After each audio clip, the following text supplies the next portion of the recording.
let's say, a random person walks up to you and asks, ano ba tong Ateneo DLSU rivalry na to? Why does it get to that point sometimes? Why is the competition so intense between the two schools? How would you explain it? Alam mo, Boom, sa totoo lang, I don't get it either. Kasi parang, look at the game today. How friendly they are to each other.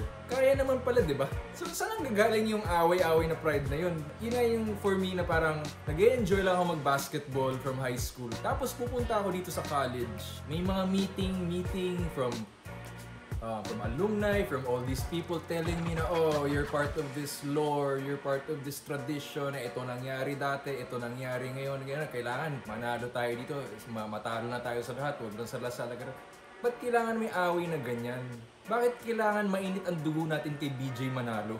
Pinasok sa isip namin na, okay, kaaway natin to si BJ, traitor to si BJ, ganyan.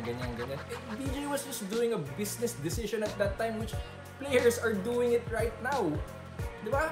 Parang, when I think about it, parang, ang dami ng wrong thinking in so many ways na hindi naman dapat.